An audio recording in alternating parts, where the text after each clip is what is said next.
ಪಾಕಿಸ್ತಾನ ಜಿಂದಾಬಾದ್ ಅಂತಾರೆ ಅಂತ ಹೇಳಿದ್ರೆ ಅವ್ರಿಗೆ ಎಷ್ಟು ಧೈರ್ಯ ಇರ್ಬೇಕು, ಎಷ್ಟು ಧೈರ್ಯ ಇರ್ಬೇಕು ಅವ್ರಿಗೆ.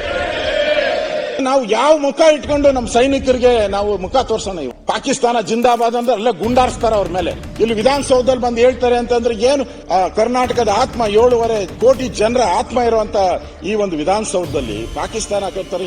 ಇನ್ನೇನ್ ಸೇಫ್ಟಿ ಇದೆ ನಮ್ಗೆ? ಪಾಕಿಸ್ತಾನ ಜಿಂದಾಬಾದ್ ಅಂತ ಯಾರು ಕೂಗ್ತಾರೆ? ಪಾಕಿಸ್ತಾನದವ್ರು ಯಾರು ಕೂಗಕ್ಕೆ ಸಾಧ್ಯನೇ ಇಲ್ಲ. ನಮ್ಗೆಲ್ಲ ಭಯ ಆಗ್ತಾ ಇದೆ. ಇನ್ನೆಷ್ಟು ಜನ ಭಯೋತ್ಪಾದಕರೆಲ್ಲ ಒಳಗಡೆ ಇದಾರೋ ಗೊತ್ತಿಲ್ಲ. ಸರ್ಕಾರ ಒಂಥರ ಅಸಹಾಯಕರ ರೀತಿ ನಿಂತಿದೆ ಅಂತ ನನ್ಗನ್ಸ್ತಾ ಐತೆ. ಈ ವಿಧಾನಸೌಧ ಏನು ಯಾರಪ್ಪನ ದುಡ್ಡು ಅಲ್ಲ, 7 ಕೋಟಿ ಜನರ ಟ್ಯಾಕ್ಸ್ ಅಲ್ಲಿ ಕಟ್ಟಿರುವಂತ ದೇಗುಲ ಇದು. ನಾಳೆ ಇನ್ನೇನ್ ಗತಿ? ಪಾಕಿಸ್ತಾನ ಬಾವುಟ ವಿಧಾನಸೌಧ ಮೇಲೆ ಆರಿಸ್ಬಿಟ್ರೆ ಏನ್ ಮಾಡ್ತೀರಾ? ಅಂದ್ರೆ ಯಾಕೆ ತಡಿತಾ ಇದ್ದೀರಾ? ಅವ್ರನ್ನ ಅರೆಸ್ಟ್ ಮಾಡಕ್ಕೆ ಯಾಕೆ ತಡಿತಾ ಇದ್ದೀರಾ? ಯಾರು ಒತ್ತಡ ಇದೆ?